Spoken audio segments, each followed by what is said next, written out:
yield. So now your code is executing, but it doesn't have all the frames, all the colors on the stack. So yield is going to return to the C method, and C is going to run. And let's say C now wants to return. Who is C's caller? C's caller is B, but it's not on the stack yet. But when C returns, it's going to hit that return barrier. And that return barrier is going to call thaw again. And that's going to copy the next frame. And does the whole thing with the oops again.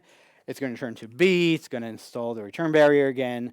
But then it's possible that B doesn't want to return to A. Like I said, it could be 100 methods deep, and you're only looping at the topmost few frames. So B is going to call, let's say, D, and D is going to yield. So we only have those frames to copy. So the cost of the operation now is linear in the amount of stack you've used in the last time you've continued. So it's basically the overhead is constant. And the question is whether or not we can make it fast enough. So actually, this whole copying thing is very fast. It's hardly, it's nothing to worry about. The cost we've hit right now is the operations of actually walking the frames, and that is something that we're trying to make faster.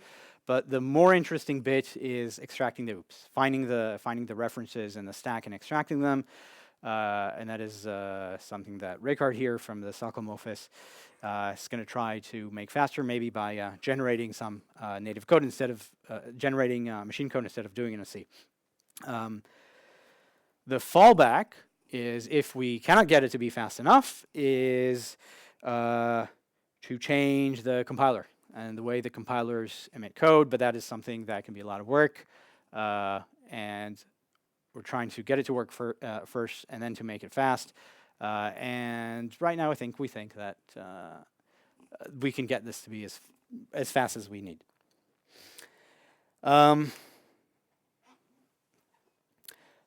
This is also a slide I showed you last year. I said that the things that are going to need to be retrofitted are the I/O. So when you do any I/O operation, it's going to need to know not to call the blocking I/O operations. All the Java util concurrent. So if you lock and you're inside a fiber, it has to block the fiber, not the underlying kernel thread. And I also mentioned, I think some people asked about this too. I also mentioned that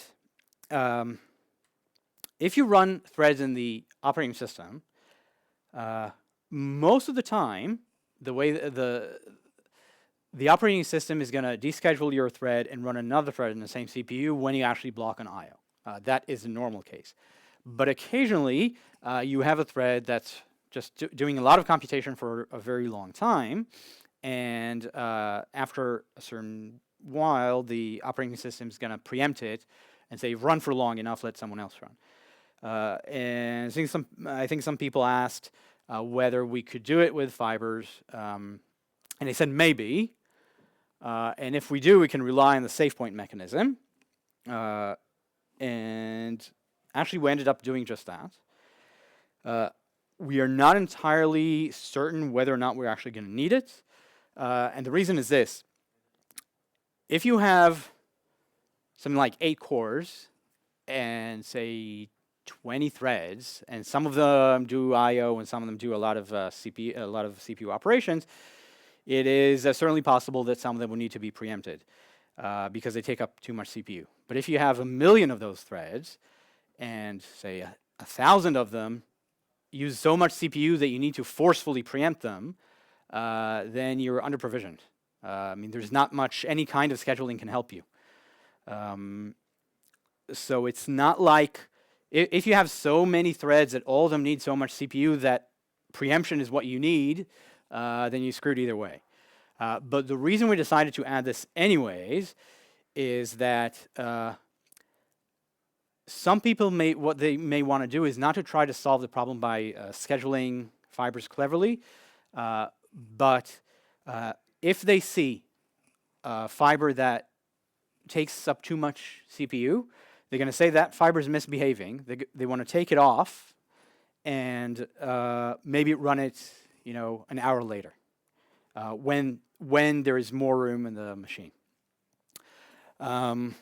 So this is what we have now. I showed you we have in the prototype we have nested continuations. I'll show what stack walking is. Stuff we don't have now. Continuations are a very low-level mechanism. In some languages, people use continuations directly, so they have like a higher-level abstraction that allows you to pass values from the run point to the yield point. So the next time you continue the continuation, you can pass it an argument, and that's the argument that's going to be returned from yield. It's very easy to implement in Java on top of the continuations we have. It's just we haven't done it yet. We want to be able to clone continuations. So a continuation remembers its own, remembers its current state, and next time you run it, so it remembers its current state, it puts it off to the side. The next time you run it, it mutates the state, right? But maybe in some cases you want to go back in time and run the same computation again from the same point. So what you can do is you just clone it. So if you clone the continuation, you can continue it multiple times. Serialization is another very interesting thing. We haven't started working on that either. So you may want to block the continuation to yield the continuation and maybe continue it on a different machine. Or serialize it to disk and continue it a month from now. And one serious limitation we have now is I mentioned that if you have a native frame on the stack, the continuation is pinned and cannot yield. That is probably going to stay forever. But a current limitation we have is that you're also pinned if the continuation is currently holding a native monitor. So if you're currently inside a synchronized method or a synchronized block, and you try to yield while you are inside the synchronized block, you will be pinned as well.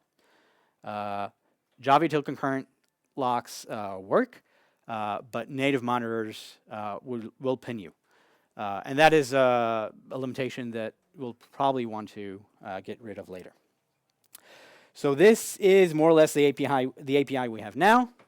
So I showed you the first few methods at the beginning. We have some stuff to let you walk the stack while the continuation is unmounted. And this is the force preemption thing. You can try to ask a continuation that's running in a different thread, please yield yourself. And the way that works is inside Hotspot we have a thread local handshake. It basically takes a small closure and asks the VM to run that closure at the next save point. If we do that, at the next save point, it would call yield. Of course, it may not succeed because maybe you're pinned, so you may need to try a few times. Okay, so far about continuations. Any questions? And that is the main, so only continuations are implemented in the VM. That is the main portion, and now we'll show how fibers are implemented on top of that. But any questions so far? No. Okay. So once you have continuations, you can build lightweight threads on top of them. So what are threads? Threads require a continuation, which is some piece of code that can stop and be resumed at a later point in time, and a scheduler, which is something that takes many of these continuations and decides when to run each of them. So a thread can say, now I'm ready to run, or now I want to block, so please take me off the CPU. And it can get a signal, now I'm ready to run, so it has to tell the scheduler I'm ready to run, and when the scheduler finds the right time, it assigns it to a CPU. So basically, this is the same way it works in the kernel. Any kind of thread is really, a thread has a continuation, and it has a scheduler. When we do lightweight threads in the runtime fibers, we do it the same way. Continuations are provided to us by the VM, and the scheduler, we use any Java executor. By default, we're using fork join pool because it's a great fit for this kind of workload. So every fiber has a continuation and a scheduler. How are the two related? So if you know Java util concurrent, I expect most of you do, and you try to obtain a lock or a phaser or all the Java util concurrent classes, and for some reason the lock is not available. It's held by someone else, and now you need to block. And it is that blocking operation that currently blocks the current kernel thread, and we want it so that if you're in a fiber, it would only block the fiber. So all of the code in Java util concurrent that blocks the kernel thread today goes through this method, Java util concurrent locks lock support park. That's the method. So this is not too different from the code we have in the prototype today. Just took up a few bits about bookkeeping. There's an object called the blocker. We keep track of who wanted to block you. But basically, this is it. We ask for whether first of all, we ask whether we're running an ordinary thread or we have or we're inside a fiber. So we call that concept a strand. So a strand is either a kernel thread or a lightweight thread or a fiber. I talked about it a bit last year. Since then, I said that maybe we'll add like a super type for threads and fibers called strands. We had that in an earlier prototype. We took it out because there was very little to do in strand. So right now it's basically just an object. But I'll get to that, to the design in a bit. So if it is a thread, we call unsafe.park, and that asks the kernel to suspend the current thread. But if it is a fiber, this just yields the fiber's continuation. So this is what park would do. So if you can't get the lock, it would just get translated to a continuation yield on the fiber's continuation. And if you're already holding the lock and now you want to release it, what you do, there's a list of there's a queue of threads that are waiting, and you take the first one and you wake them up. And this is done in Java util concurrent always through this method called onPark. And if it is a thread, it's going to go to unsafe and ask the kernel to do that for you. But if it is a fiber, it's going to take the fiber scheduler, and it's just going to submit the fiber's continuation. So the scheduler is going to get submitted a task, and when the scheduler gets around to it, it's going to run that task, and it's going to call the run method on the task. But for continuation, run continues from the yield point. So this gives you exactly the same behavior as blocking. You're going to continue from the last point, from the point where you blocked. And this is how fibers and continuations relate. So a fiber has a scheduler and a continuation. So right now, fibers have a very thin and minimal API, and it also changes like every week. I'll explain why in a bit. But if you want to create a new fiber, this is how you do it. Currently, fibers can return results, unlike threads. So this is how you join a fiber and you get the results. All the code in the libraries, Java util concurrent, all of the I/O has been retrofitted to work with fibers. One thing I got to say there, one of the NIO was retrofitted to work with fibers a while ago, but something that happened just in the last few weeks is that all of the old I/O, the old networking API, the old sockets API has been retrofitted as well, and the way that's done now is actually pretty exciting, for us at least as maintainers of the VM, is that all the old I/O is like 20-year-old code that's written in C, and what Alan has done, he has re-implemented the old I/O on top of NIO. So old I/O is now implemented entirely in Java, and you got it to pass all the tests. There would still be maybe some corner cases because it's very old code. So we expect that for maybe for a version or two, people would have the option of either using the old C code or the new implementation of old I/O in Java. But eventually that C code is going to go away and it's going to be just Java. It is also easy to mix fibers with futures.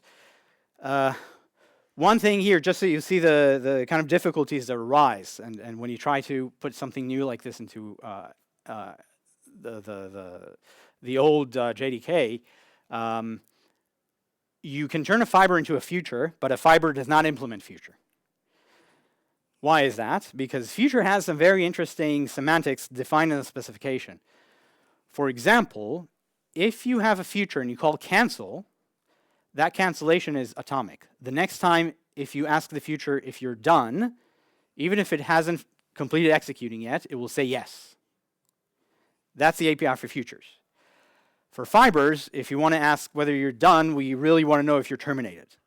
So even though the methods are the same, the semantics are different. So instead of having fiber implement futures, we can ask to convert them to a future. We have some support in the debugger already, so you can step through fibers. You can see a list of the fibers, but this is another problem. Again, so you got to think about debugging, and unlike threads, you can have maybe a couple of thousand of them. Here, you can have millions. So obviously, just sending the list of fibers to the debugger is going to take a while. So you have to think how to do that. So maybe just certain fibers that you mark, maybe just the fibers that you set a breakpoint on. There is some stuff there. When it comes to management in JFR, we haven't even started that yet. I'm ashamed I have almost nothing. Okay, so I'm going to skip that. All right, so in terms of what we've accomplished of making them lightweight, a thread in Java has 2 kilobytes of metadata, and by default, 1 megabyte of stack. For fibers, it's 200 to 300 bytes of metadata. It's going to go down, and the stack grows and shrinks as you go because it's in the heap, and we allocate it as needed. It can be a few bytes, it can be a few kilobytes, it can be a few megabytes. The task switching cost for threads is between like 1 and 10 microseconds. It can be even more. We're still working on performance, so we don't know what the task switching cost for fibers is, but it's going to be substantially less than this. So, less than 5 minutes. Okay, so so far, my hope was that, fibers are just an implementation of threads. Let's just take the thread API we have, maybe add a new constructor. That was my dream. Just I don't like coming up with new APIs, so I thought we already have an API for threading.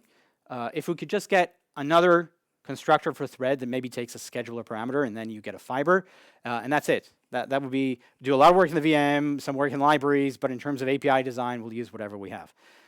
But then we talked to the architects, Mark, John, and Brian, and they said, listen, you're working with concurrency, and after 20 years, this is a good opportunity to make some changes. So maybe start at the beginning. And so this is, I think, the difference between Java and maybe other languages. Other languages want to get many users, and they try to get the attractive features in as quickly as possible. For us, we know we've been around for a long time, and at this point, we're certain we're going to be around for a long time yet. So we need to, when we do something, we try to think whether that's going to be the right thing for the next 20 years. So you say, okay, so you're touching the concept of threads. Maybe start with nothing and see what he actually needs. So instead of using the thread API, start with something that has nothing there and rethink threads. So I thought you'll probably end up with the same thing. So I didn't know really what's going to be the result. But shortly afterwards, I ran into a blog post. Was actually 2 blog posts. These ones by Nathaniel J. Smith, writes a library for Python about something called a structured concurrency. He actually didn't come up with the idea. The idea, I guess, he is attributed to Martin Sustrick. And when I read it, at least, it was one of these rare occasions when you read a technical blog post and you say, yeah, obviously, that is the right way to do it. It hasn't happened to me many times during my career, but this was one of them. And we passed around, and pretty much everyone liked it. So the idea of structured concurrency is that instead of taking threads and just starting them and letting them run and complete whenever they want, we manage their lifetime more closely. So we have this thing that is currently called Fiberscope, but we already have continuation scope, but we have another kind of scope, so the names will probably change. So you have a scope in a try with resources block, and the fibers that you schedule inside that block, you cannot exit the block until they are terminated. So when you exit this block, it's going to call the close method on whatever this returns. It's going to block until when I say block, not necessarily the kernel thread, right? So we can block fibers, but it's going to block until all the fibers in there are terminated. So we know that anything, and even if they schedule other fibers, everything, the entire tree of fibers is going to terminate when we exit. We can nest those scopes, and yes, and you can cancel the entire scope, and if they are currently doing an IO operation, that IO operation is going to return and signal somehow that it's been canceled. This can do you can do some clever things with it. For example, if you want to run multiple things in parallel and only wait for the first one, you start a fiber for each of the tasks, and then if we just ended here, it would wait for all of them to terminate. But instead, they all get put in a queue ordered by their termination order. You wait until the first one terminates, and then you cancel all the others. You can also put a deadline on them. So if none of them terminates, then all of them would get canceled. And the last thing I'm going to talk about in the last minute is thread locals. We want to replace them too, because they're also kind of fire and forget. You set a value, and maybe you remember to reset it, maybe not. So we're trying to do something that's maybe more like dynamic variables in scheme, where these new thread locals called scope locals have a scope. And you set the value. Inside that scope is going to be that value. Not necessarily, it can be deep in the stack, right? So it works like thread locals. You can access them anywhere. But once you exit the scope, they get reset to their old value. And because we have fibers, we also control their lifetime. If you start new fibers here, maybe they will also inherit this value. But these are just early ideas. We don't have this in the prototype yet. And that is all I had to say. Thank you, Ron.